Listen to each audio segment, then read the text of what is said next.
ওকে। আচ্ছা, এটা উম, এটা আমি এখন পরে এটা কনফার্ম করবো যে এটা আসলে কোন নিয়মটা সঠিক। এটা তো তোমার পূর্বে 20% যদি বৃদ্ধি করি, এটা দক্ষতা 20%। আচ্ছা, এখানে তোমার এটা টেস্ট পেপারে যেভাবে সলভ করে দেওয়া, এটা হচ্ছে 40, যে 64% দাও, আমরা এটা ধরে আপাতত সলভ করি। এইটা এখন আমি এই পরে দেখবো যে কোন নিয়মটা অ্যাকচুয়ালি এটা হওয়ার কথা। আচ্ছা, যাই হোক, আমরা 64% ধরে, যেহেতু আগে 44% ছিল, এখন তোমার 20% বৃদ্ধি করার পরে ধরলাম যে 64%। ওকে, তো 64% হলে এটা কি হবে? 0.64। ওকে, তাহলে ইটা ড্যাশ তোমার ফার্স্ট এই এই যেটা হবে, এটা কি হবে? আমরা যদি কিউ টু কে যদি ফিক্সড রাখি, সো কিউ টু কত? কিউ টু হচ্ছে 700। তাহলে কিউ ওয়ান ড্যাশ কে চেঞ্জ করা লাগবে। সো এটা হচ্ছে 0.64, 1 - 700 / কিউ ওয়ান ড্যাশ। তাহলে এখানে কিউ ওয়ান ড্যাশ কি হবে? 1 - 0.64, 700 / এটা। তাহলে এটা আসে 1944.44 এটা আসে। ওকে, এখন যদি এটা আসে 1944.44 এখন তাহলে তোমার এই যে ডেল কিউ ওয়ান, মানে কিউ ওয়ান এর কি পরিমাণে বৃদ্ধি করতে হবে? 1944.44 মাইনাস আগে ছিল কত? 1250। তাহলে এটা হবে 694.44 আর কিউ টু এর জন্য কি হবে? সেম ভাবে আমি যদি কিউ টু কে চেঞ্জ করি কিউ ওয়ান কে ফিক্সড রেখে,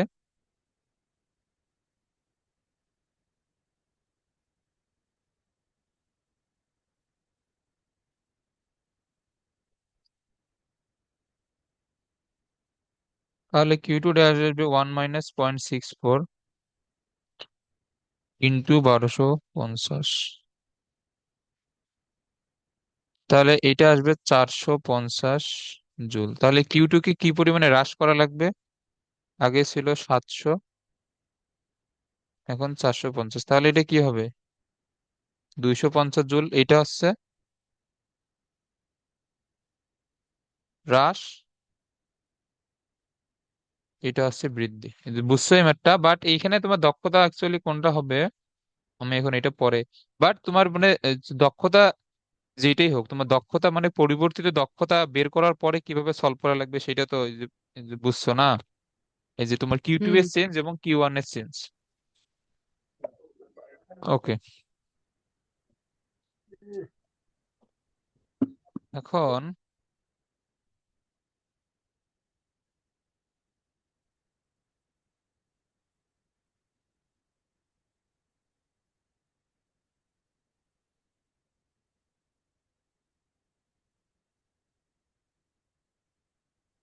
এখন এইখানে এটা খেয়াল করো, ডিবি সংকোচনে কৃতকাজ। আচ্ছা, এখানে যে গ্রাফটা যে দেয়া,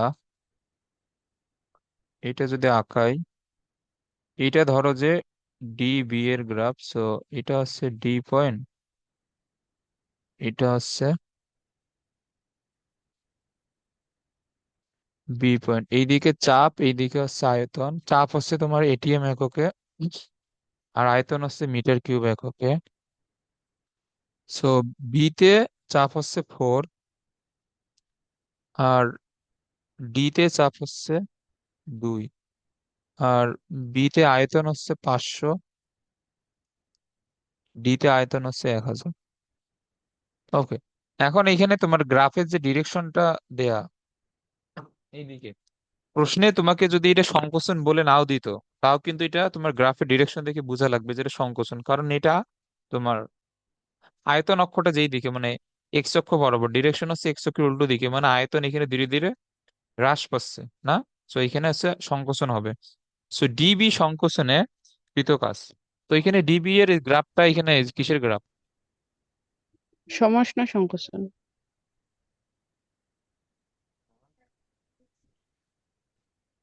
ডিবি এর গ্রাফ হচ্ছে, হ্যাঁ এখানে ডিবি এর গ্রাফ হচ্ছে সমষ্ণ সংকোচন, কারণ এখানে ডিবি এর তোমার গ্রাফ এসছে এডি এর, এই যে তোমার গ্রাফটা এখানে বেশি খাড়া দেখা যাচ্ছে। তো এটা হচ্ছে সমষ্ণ সংকোচন। ওকে, তো সমষ্ণ সংকোচনে কাজের মান এখানে বের করতে বলছে। তাহলে এখানে আমাদের সংকোচনে কাজ কি হবে? এই যে তোমার সমষ্ণ প্রক্রিয়ায় কাজ কি, এনআরটি লন V2/V1, এটা না? হ্যাঁ। ওকে, তাহলে এখানে এন তো দেওয়া নেই। এন দেওয়া না থাকলেও সমস্যা নেই, এখানে তো তোমার পুরো প্রসেসটা মানে তোমার নির্দিষ্ট মোল, এই যে তোমার গ্যাসের জন্যই আর কি হয়। তো এখন তুমি ডি বিন্দুতেও মোল সংখ্যা বের করতে পারো অথবা বি বিন্দুতেও মোল সংখ্যা বের করতে পারো, অর্থাৎ এন সমান যে পিভি ডিভাইড বা আরটি। এখন পি এর মানটা তুমি ডি বিন্দু থেকেও নিতে পারো অথবা বি বিন্দু থেকেও নিতে পারো, সেম আসবে। আমরা যদি বি বিন্দু থেকে নেই, বি বিন্দুতে এটা হচ্ছে 4 ATM, মানে 4 × 101, 325। বি বিন্দুতে আয়তন কত, 500 মিটার কিউব, এটা এসআই এককে আছে। তো আমরা যেহেতু প্যাসকেল এবং মিটার কিউবে লিখলাম, এটা হবে 8.314। আর এইখানে ডি বিন্দুতে টেম্পারেচার দেওয়া, বি বিন্দুতে টেম্পারেচার দেওয়া নাই। আচ্ছা, তাহলে এখানে ডি বিন্দু নিয়েই এটা নেওয়া লাগবে, কারণ বি বিন্দুতে তাপমাত্রার মানটা দেয়া নাই তো। আচ্ছা, এটা যেহেতু সমষ্ণ গ্রাফ হয়, তাহলে সমষ্ণ গ্রাফের বি বিন্দুতেও যে টেম্পারেচার হবে ডি বিন্দুতেও সেম টেম্পারেচার হবে না? তোমার যেহেতু ডিবি রেখাটা সমষ্ণ গ্রাফ, হ্যাঁ। তো তাহলে তোমার ডি বিন্দুতে যে টেম্পারেচার বি বিন্দুতে সেম টেম্পারেচারই হবে। সো এটা 330 কেলভিনই আমরা লিখতে পারি। 4, এখানে অনেক কিছুই এখানে খেয়াল রাখতে হবে। 500/8.314 × 330, কি আবার এত আসে? আহ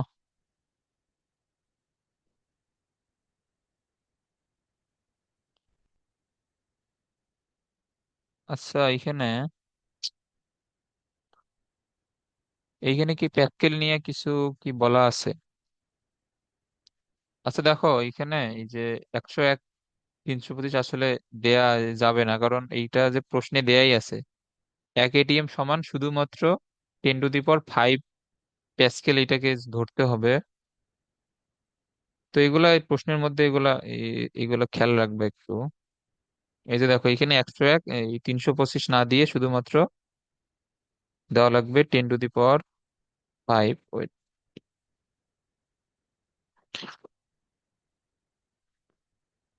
ইন্টু 500।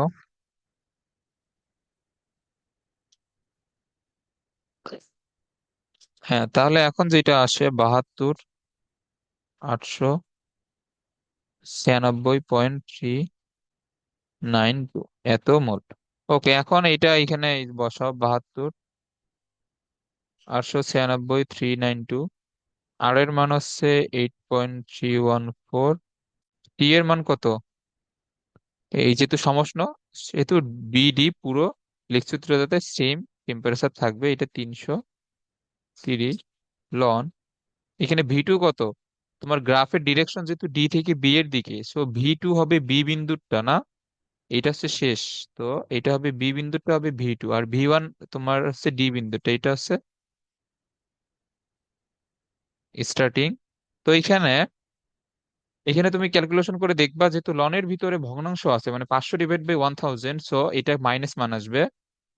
এটা এটা আসবে -1.386, -1.386 ইন্টু 10⁸ ধরো কি, 10⁸ জুল।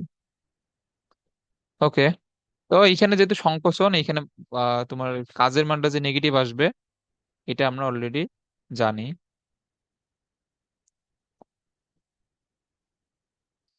এই যে এইসব গ্রাফ দিয়েই কিন্তু আহ, এই বোর্ডে কিন্তু এই প্রশ্ন আসবে, এবং গ্রাফ রিলেটেড প্রশ্ন বোর্ডে আসার চান্স সবচেয়ে বেশি।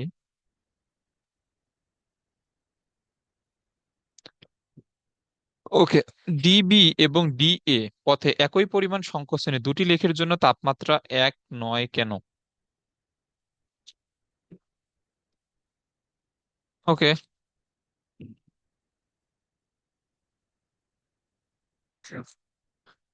এখন তোমার যে ফার্স্ট যে লেকটা আছে এডি লেক, বা ডি থেকে এ এর দিকে এই যে এই লেকটা আছে এবং দুইটাই সংকোচন। তো বি সরি, ডি থেকে বি তে যাওয়ার জন্য এটা হচ্ছে যে তোমার সমষ্ণ সংকোচন। তো সমষ্ণ সংকোচনে তো এখানে তাপমাত্রা কোনো চেঞ্জ হবে না অ্যাকচুয়ালি, এখানে টেম্পারেচার সেম থাকবে। ডিবি এবং ডি এ পথে একই পরিমাণ সংকোচন হইলেও, মানে এখন দেখো এখানে কিন্তু একই পরিমাণে সংকোচন হয়েছে, কারণ ডি বিন্দুতে তোমার টেম্পারেচার সরি আয়তন আছে 1000, তোমার এ অথবা বি বিন্দুতে আয়তন আছে 500। তো এখানে সমপরিমাণে কিন্তু আয়তন সংকোচন হয়েছে, বাট দুইটা লেখের জন্য টেম্পারেচার কিন্তু ভিন্ন ভিন্ন। ডি এ তে অবশ্যই টেম্পারেচারে চেঞ্জ হবে, কারণ এটা রুদ্রতাপীয় সংকোচন। রুদ্রতাপীয় সংকোচন হলে এই কি হয়, টেম্পারেচার বৃদ্ধি পাবে নাকি হ্রাস পাবে? বৃদ্ধি পাবে। হ্যাঁ, বৃদ্ধি পাবে। সো এখানে অবশ্যই টেম্পারেচারে চেঞ্জ হবে। আর আর যেহেতু ডিবি সমষ্ণ, এখানে কোনো টেম্পারেচারের চেঞ্জ হচ্ছে না।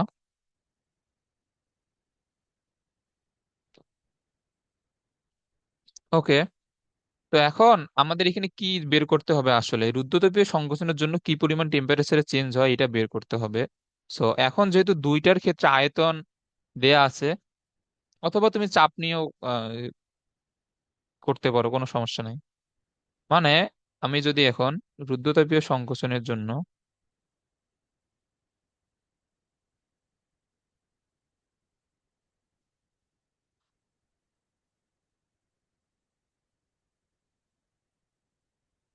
এখন দেখো রুদ্রতাপীয় সংকোচনের জন্য এখানে কি হবে সূত্রটা, ভি আর টি এর মধ্যে সম্পর্কটা জানি কি, এইটা হচ্ছে T1 V⁻⁻⁻1 না,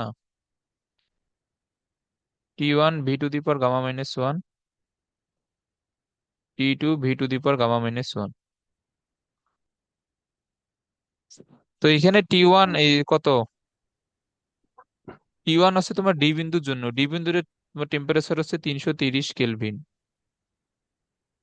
আচ্ছা, আর এখন এখানে যেটা বের করতে বলছে, আমাদের T2 মান বের করতে বলছে। তো আমি যদি T1/T2 লিখি, সো এটা হবে V2/V1, এবং উপরে গামা -1 1.4 - 1, তো 330/T2। দেখো ভি টু হচ্ছে তোমার 500, ভি টু হচ্ছে 500 আর ভি ওয়ান হচ্ছে 1000, তার মানে 500/1000 না, তো কত আসবে, হাফ। হাফের পাওয়ার 0.4। সো তুমি এখান থেকে T2 তুমি যদি ক্যালকুলেশন করে এটা পাবা 435.44 কেলভিন।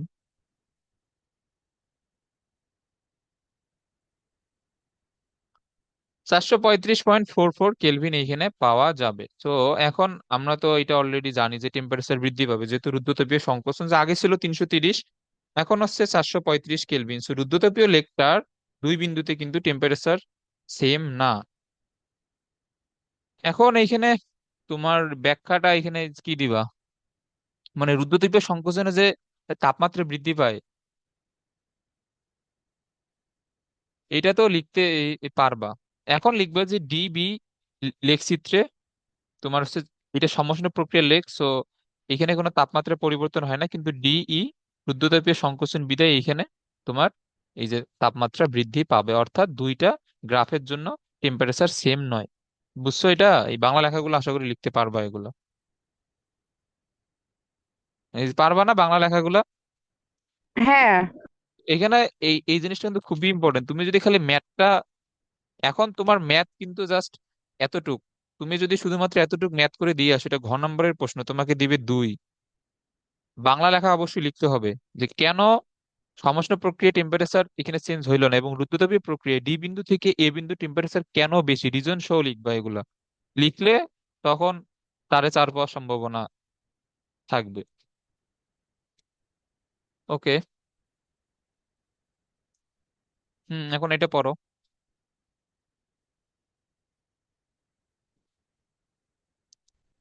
তাপ পরিবাহী এবং অপরিবাহী পদার্থের দুইটি ঘর্ষণহীন পিস্টনযুক্ত সিলিন্ডারে এত চাপে এত কেলভিন তাপমাত্রায় 1 মোল হিলিয়াম গ্যাস আছে। পরবর্তীতে, আচ্ছা এই যে যে যে সিলিন্ডারটা অপরিবাহী পদার্থে তৈরি, এর মধ্যে কোন প্রসেস হবে বলো দেখি। এটা রুদ্ধতাপীয়। হ্যাঁ, এটা রুদ্রতাপীয়। হাইলাইট করো না। এটা কি এই যে এটা কি বুঝতে সমস্যা হয়, এই হাইলাইটটা? হুম, পিডিএফ এর সমস্যা। হ্যাঁ ওইটা মানে আমি তো এটা দেখি যে এটা ক্লাসের মধ্যে তো ভালোই বোঝা যায়, বাট এটা পিডিএফ এ কনভার্ট করলে ওইটা ঝাপসা হয়ে যায়। এটা যে কেন হয় এটা তো বুঝি না আসলে, সো এটা আমি আন্ডারলাইন করে দিচ্ছি। ওকে। সো এইসব ছোটখাটো জিনিস কিন্তু সৃজনশীলের মধ্যে খেয়াল রাখতে হবে। আচ্ছা দেখো, এখন বলছে অপরিবাহী সিলিন্ডারের মধ্যে চূড়ান্ত তাপমাত্রা, তার মানে রুদ্ধতাপীয়। সো এখন এইখানে যে বলছে যে উভয় সিলিন্ডারে চাপের পরিমাণ অর্ধেক করা হলো, তার মানে ধরো P2 হচ্ছে হাফ অফ P1, অথবা P1 হচ্ছে 2 × P2। আহ চূড়ান্ত তাপমাত্রা তাহলে তোমার এই প্রাথমিক তাপমাত্রা ছিল কত? 600 কেলভিন। ওকে, তো এখন আমার চূড়ান্ত তাপমাত্রা বের করার জন্য চাপ এবং তাপমাত্রার মধ্যে যে সম্পর্কটা আছে ওইটা লিখতে হবে। এই সূত্রটা বলো দেখি।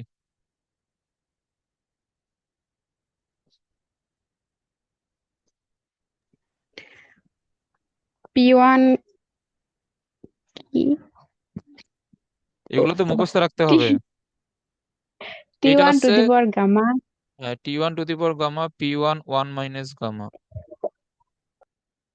T2 gamma, P2 1 - gamma. আর এইখানে শুরুতে তোমার একটা লিখতে হবে বাংলা লেখা, যে তোমার যেহেতু এই সিলিন্ডারটা অপরিবাহী পদার্থ দ্বারা তৈরি, অতএব সিলিন্ডারটির ভিতরে রুদ্ধতাপীয় প্রক্রিয়া সংঘটিত হবে, এই লেখাটা অবশ্যই লিখতে হবে। কারণ তুমি যদি এটা না লিখো তোমার আন্দাজিত রুদ্ধতাপীয় সূত্র লিখতে পারবে না। সো এগুলা বাংলা লেখাগুলো অবশ্যই লিখবা। সো বাংলা লেখা কি লিখবে এগুলো তো শিখাই দেওয়ার আহ, সময় না এখন। শিখাই দেওয়ার সময় না বলতে এগুলা এখন নিজে থেকেই লেখা উচিত। ওকে। ওই তারপরও কোথায় কি কি লেখা লাগবে আমি এগুলা কিন্তু বলে দিচ্ছি, তুমি নোট নোট করার সময় এগুলা একটু এই খেয়াল করে এগুলা লিখে নিও, তাহলে পরে রিভিশন দেওয়ার সময় মনে থাকবে। ওকে। তো আমাদের T2 বের করতে বলছে। তো আমি যদি T2 / T1 নেই, তাহলে এটার পাওয়ার আসবে গামা। T2/T1 নিলে আমার নেওয়া লাগবে P1/P2, এটার পাওয়ার আসবে 1 - গামা। ওকে। তাহলে T2 বের করতে বলছে, T1 এর মান হচ্ছে 600, এখানে গামার মান কত 1.67, আর P1 হচ্ছে P2 এর দ্বিগুণ, সো এইখানে বসবে 2, 1 - 1.67। এটা তুমি এটা নিজে এটা ক্যালকুলেশন করি। আচ্ছা দাঁড়াও, এটার আমি অ্যান্সার দেখে উম,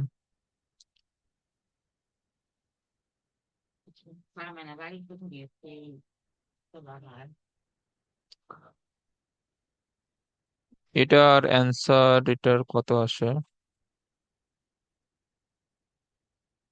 আচ্ছা wait, হ্যাঁ এটার অ্যান্সার হচ্ছে 454.71 কেলভিন।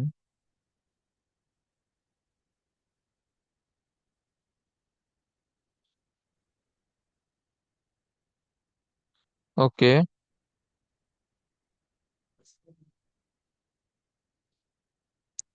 এখন সিলিন্ডারটির মধ্যে কোনটির কৃতকাজ এই যে এইখানে বেশি। তো এখন এইখানে লিখবা যে যেহেতু প্রথম সিলিন্ডারটি তাপ পরিবাহী পদার্থ দ্বারা তৈরি, এটা এই এটা কোন ধরনের সিলিন্ডার এখানে? এই যে তোমার যেটা পরিবাহী পদার্থের জন্য যেটা এই যে ও, তৈরি। এইটা হচ্ছে সমষ্ণ প্রক্রিয়া। হ্যাঁ, এটা সমষ্ণ। তো এখানে লিখবা যে প্রথম সিলিন্ডারের ক্ষেত্রে সমষ্ণ পরিবর্তন ঘটে। এগুলা এখন বাংলা লেখা লিখে দেওয়া অনেক প্যারা আর কি। প্রথম সিলিন্ডারের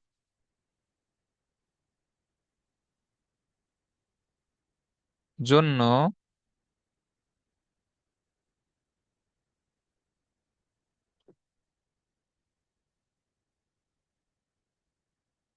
সমষ্ণ পরিবর্তন ঘটে। সো এর জন্য কাজ হবে কত, W1 nRT লন V2/V1, আমরা এটা জানি। ওকে, তো এন কত, 1। আর এর মান তো দেয়া, টি এর মানও তো দেয়া 600। এখন এখানে V2/V1 এর মান তো দেয়া নাই, এটা এই কই থেকে লিখবা এটা বলো? V2/V1 এর মান তো দেওয়া নাই, এটা কই থেকে লিখবা?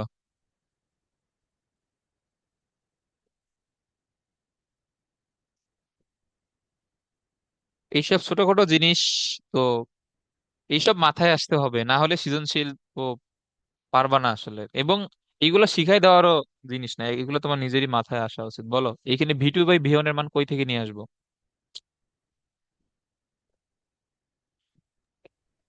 পিভি ইকুয়াল এনআরটি এখান থেকে। পিভি ইজ না, ইকুয়াল টু এনআরটি তে তুমি V2/V1 এর মান তুমি পাবা?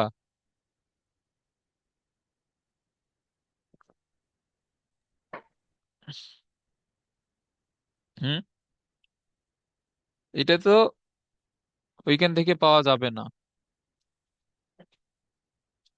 এটা আমরা কোন প্রক্রিয়ার জন্য এটা এটা লিখতেছি? সমষ্ণ প্রক্রিয়া। সমষ্ণ প্রক্রিয়া কোন সূত্র মেনে চলে বলো তো? তোমার বয়লের তোমার সূত্র। গ্যাসের, হ্যাঁ, বয়েলের সূত্র। তো বয়েলের সূত্রের এই যে তোমার এই যে গাণিতিক রূপটা কি, বা বয়েলের এই সূত্রটা কি? P1 V1 is equal two P2 V2। হ্যাঁ, P1 V1 = P2 V2। So এখানে আমার লাগতেছে V2/V1 এর মান। সো V2/V1 নিলে এখানে আসবে P1/P2।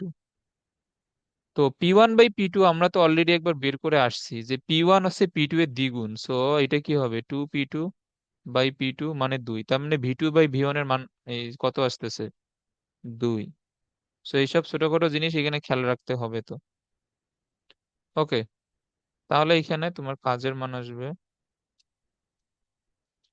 3456.03।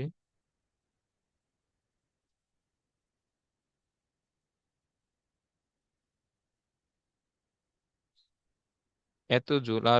আর দ্বিতীয় ক্ষেত্রে তো রুদ্ধতাপীয়। রুদ্ধতাপীয় ক্ষেত্রে তোমার কাজের সূত্র কি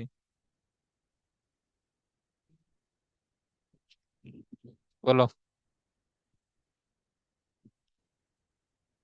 W equal N × R/Γ - 1 × T1 - T2।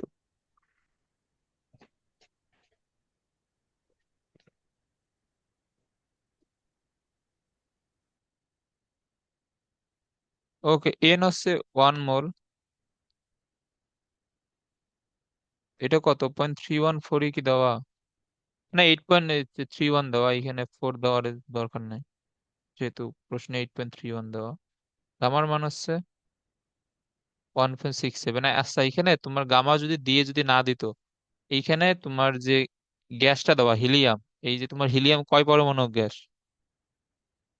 লিখে দিছিলাম তো এগুলা এই যে দুই। কালকে। দুই। হিলিয়াম 2 পরমাণু।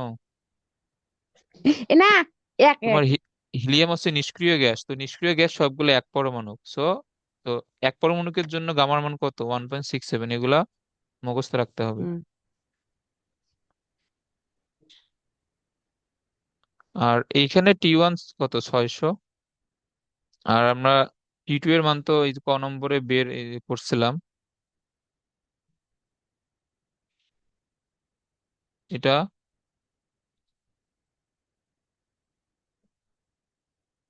ওকে, এটা আসে কত, 454.71 কেলভিন। সো এখানে তোমার কাজের মান আসবে 1802.03।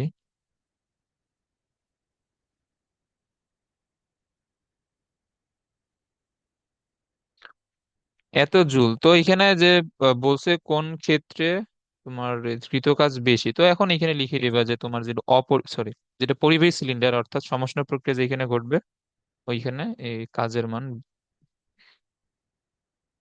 বেশি। ওকে, এটা ম্যাথ আসছে কোথায়? ঢাকা বোর্ড 19-এ। এগুলো সহজ ম্যাথ আসে এই চ্যাপ্টার থেকে, কোনো টাফ ম্যাথ নাই। আচ্ছা, এখানে দুইটি ইঞ্জিন তৈরি করলো, ইঞ্জিন দ্বয়ের তাপমাত্রা যথাক্রমে এত এবং এত, নিম্ন তাপমাত্রা যথাক্রমে এত এবং এত। দেবু দাবি করলো যে তার ইঞ্জিনটি বেশি কার্যক্ষম। এই ম্যাথটা এত সহজ।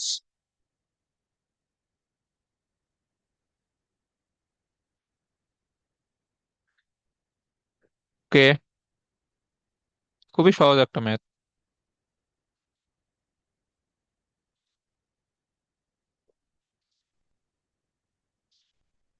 আচ্ছা দাঁড়াও তো, এটা কই আছে ম্যাথটা?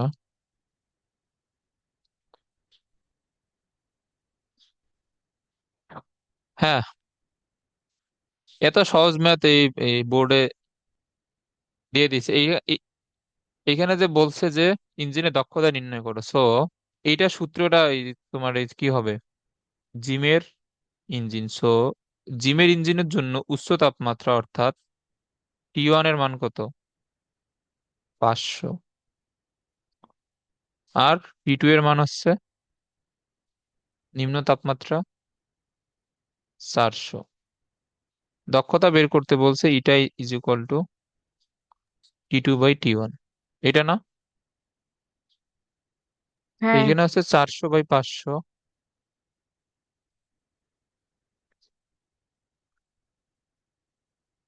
এটার অ্যান্সার আসবে কত? 1 - 4/5।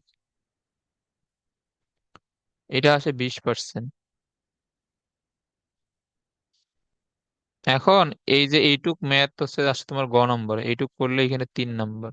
সো এখন এখানে 3 নম্বর পাওয়ার জন্য কিছু জিনিস এক্সট্রা করে লিখতে হবে। এক্সট্রা করে লিখতে হবে মানে তোমার অন্য কিছু লিখতে হবে না। এখানে লিখবে যে দেওয়া আছে জিমের ইঞ্জিনের উচ্চ তাপমাত্রা অর্থাৎ উৎসের তাপমাত্রা T1 500 কেলভিন, তারপর নিম্ন তাপমাত্রা অর্থাৎ গ্রাহকের তাপমাত্রা এই যে 400 কেলভিন। তারপরে লিখবে যে এই যে দক্ষতা ইটা সমান ওয়াট, এইভাবে লিখবে। তারপরে আমরা জানি ইঞ্জিনের দক্ষতা সূত্রটা লিখবা। তারপরে এই যে এই মান বসাবা। আবার শেষে অতএব জিমের তৈরি ইঞ্জিনের যে দক্ষতা এত%। সো এত ছোট ম্যাথে তোমার ভালোভাবে 3 নম্বর পাওয়ার জন্য এইসব বাংলা লেখা লিখতে হবে। এখন যদি খালি মান বসে ম্যাথ করে দিয়ে আসো, স্যার দিবে 2। সো এগুলা বাংলা লেখাগুলো অবশ্যই লিখতে হবে এই যেইখানে যেইখানে লিখতে হয়।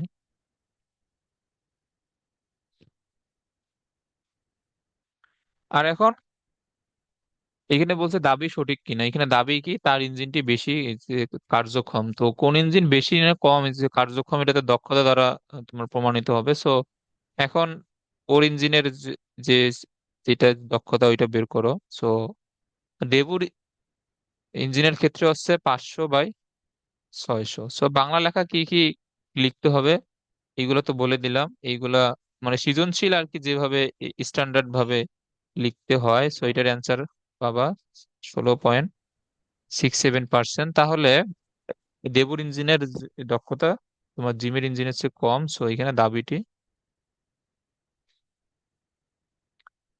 সঠিক নয়। তো খুবই সহজ একটা সৃজনশীল আসছে বোর্ডে। আচ্ছা,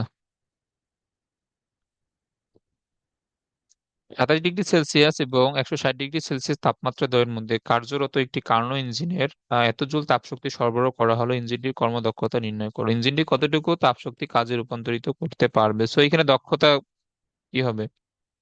1 - T2/T1। T2 কত? 27 মানে 300 কেলভিন আর 160°C। এটা কত? এটা আছে 433 kelvin. So 300 divide by 433, 1 minus answer, into 100% দিলে এইটা আসবে 30.72%। এটা হচ্ছে ইঞ্জিনটির কর্ম দক্ষতা। ওকে। তো এখন যে বলছে যে কতটুকু তাপ শক্তিতে কাজে রূপান্তরিত করতে পারবে, এবং আমরা জানি eta is equal to W divide by Q. তাহলে ডাব্লিউ সমান কি হবে? ইটা ইন্টু কিউ। ইটা কত? এত পার্সেন্ট, মানে আবার 100 দ্বারা ভাগ, তুমি যদি ভাগ দাও এটা আসবে, এটা ইটার মান। আর এখানে কিউ এর মান কত? এই বলেই দিছে,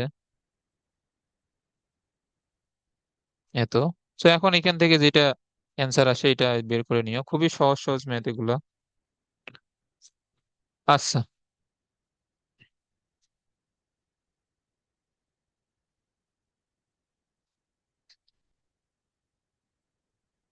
এরপরে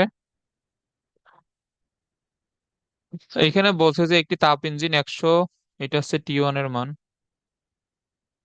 এটা হচ্ছে Q1 এর মান, এটা হচ্ছে T2 এর মান, এটা হচ্ছে Q2 এর মান। তো ইঞ্জিনটির দক্ষতা তুমি সরি T2/T1 এবং তুমি Q2/Q1 যে কোনো একটা ইউজ করে এটার দক্ষতা বের করতে পারো।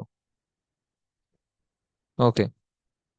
এখন এই যে ঘ নম্বরে যে যে বলছে যে ইঞ্জিনটি যে প্রত্যাগামী না অপ্রত্যাগামী, মানে এটা তোমার প্রত্যাবর্তী ইঞ্জিন নাকি অপ্রত্যাবর্তী ইঞ্জিন, এইটা এখন এই কিভাবে বের করবা?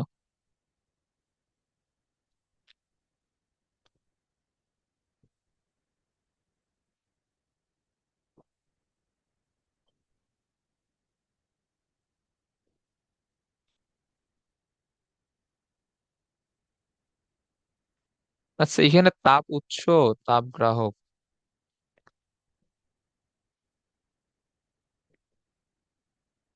এখন শোনো, এখন বইয়ে যেভাবে সলভ করছে এই নিয়মটা পুরাই এখানে ভুয়া আসলে। এখন আমরা যে কালকে যে তোমার কার্নোর ইঞ্জিনের ইয়াটা ওই করছিলাম, একমাত্র কার্নোর ইঞ্জিনের ক্ষেত্রে কি হয়? Q2/Q1, T2/T1 এর এইটা রেশিওটা সমান হয় না কার্নো ইঞ্জিনের জন্য? হুম। তো কার্নোর ইঞ্জিন এই যে তোমার কোন ধরনের ইয়ে ছিল, এই যে তোমার প্রত্যাবর্তী না অপ্রত্যাবর্তী ছিল এই যে কার্নোর ইঞ্জিন? প্রত্যাবর্তী। হ্যাঁ, কার্নোর ইঞ্জিন ছিল তোমার প্রত্যাবর্তী। সো এই ইঞ্জিনটা যদি প্রত্যাবর্তী হয় তাহলে এই দুইটা রেশিও সেম হবে। তুমি এটা বের করে দেখো, Q2 কত? 930 ডিভাইড বাই 1260,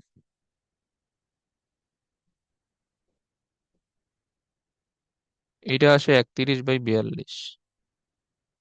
আর T2/T1 এর আমরা যদি রেশিওটা বের করি, এইখানে আসছে যে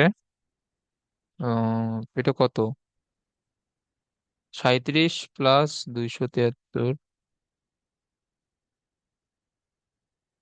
310, 147 প্লাস 273, 420।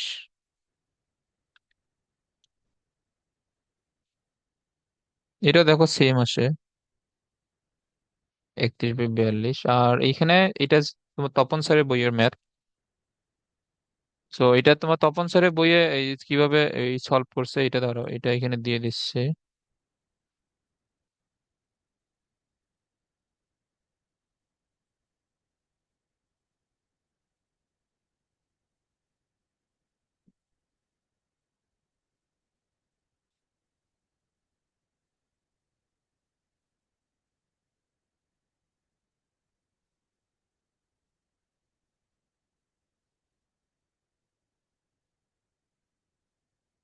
আচ্ছা, এখন তপন স্যারের ওই এইখানে যেভাবে সলভ করে দেওয়া, এইখানে তোমার আমরা তো অলরেডি ক নম্বরে তো আমরা দক্ষতা বের করছি, আবার এখানে খ নম্বরে আবার দক্ষতা বের করছে, এখানে সেমই যদিও আসে 26.2।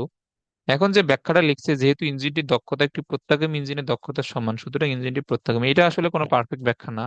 এখানে এই যে তুমি এটা লিখে দিবা যে প্রত্যাগামী ইঞ্জিনের ক্ষেত্রে এই এই রেশিওটা সমান হয় Q2/Q1 ইকুয়াল টু T2/T1, এটা বুঝছো? হ্যাঁ, বুঝছি। ওকে। হ্যাঁ, এখন এই চিত্রটা কি এখানে ক্লিয়ারলি দেখা যাচ্ছে মানে কার্নো চক্রের? হ্যাঁ। ওকে। তো দেখো এই টাইপের লেখচিত্র দিয়ে কিন্তু সৃজনশীল আসবে। ওকে। এখন এইখানে যে তোমার টেম্পারেচার দেওয়া, এই যে ফার্স্ট স্টেপে টেম্পারেচার দেওয়া হচ্ছে কত, 900°C। আর এটা কত, এই যে T2 এর মান 30°C।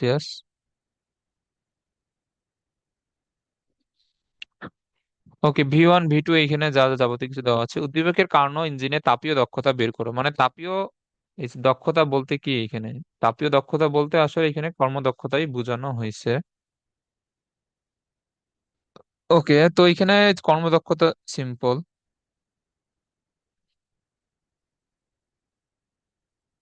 1 - T2/T1। 30 হচ্ছে 303, আর হচ্ছে 900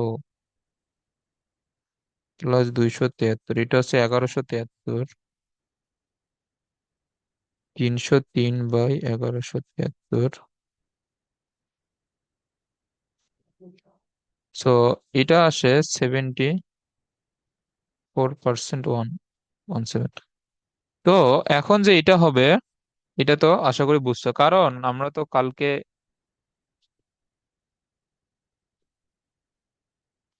কালকে এটা পড়ছিলাম যে এখানে তোমার ফার্স্ট যে দুইটা স্টেপ এগুলা তাপ গ্রহণ করে, এবং যে লাস্ট দুইটা স্টেপ এগুলা তাপ বর্জন করে। তার মানে এইখানে তোমার একটা হচ্ছে উৎসের টেম্পারেচার দেওয়া, আর একটা হচ্ছে গ্রাহকের টেম্পারেচার দেওয়া, না? সো তো তাহলে এই দুইটা টেম্পারেচার দিয়ে আমরা ইঞ্জিনের দক্ষতাটা বের করতে পারবো। ওকে, খুবই সহজ। এখন গ্রাফ দিয়ে সবচেয়ে এই সবচেয়ে এই যে বেশি যে যে প্রশ্নটা আসে এগুলো হচ্ছে এন্ট্রপির। সো এন্ট্রপি আমরা এখন পর্যন্ত পড়ি নাই, তো এন্ট্রপি।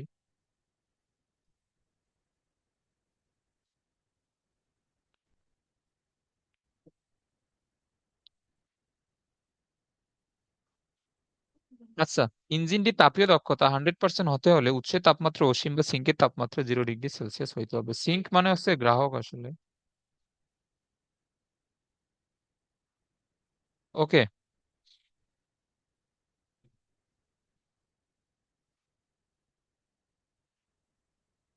1 - T2/T1। এখন উৎসের তাপমাত্রা, সরি, তাপীয় দক্ষতা 100% মানে কত? ইটা আছে 100% মানে তোমার ইটার মান 1, না?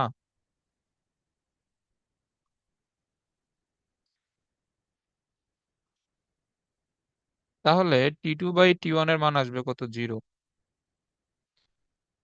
এখন এইখানে এই যে খেয়াল করো, তাহলে T2 কি হবে? 0 × T1 মানে 0, মানে সিঙ্কের তাপমাত্রা বা গ্রাহকের এই যে তাপমাত্রা এখানে কত হইতে হবে? 0 হইতে হবে না যদি দক্ষতা 100% হইতে হয়। হ্যাঁ। আবার আমি যদি T1 এর মানটা যদি বের করি, T1 কত হবে? T2/0 বা ইনফিনিটি বা অসীম। তো দেখো, এটা T1 অসীম হইতে হবে, T2 জিরো হইতে হবে যদি দক্ষতা 100% হইতে হয়। এটা আসলে বুঝছো, খুবই সহজ একটা ম্যাথ। ওকে, এরপরে এটা পড়ো। একটি কার্নো ইঞ্জিন এত পরিসরে তাপমাত্রা থেকে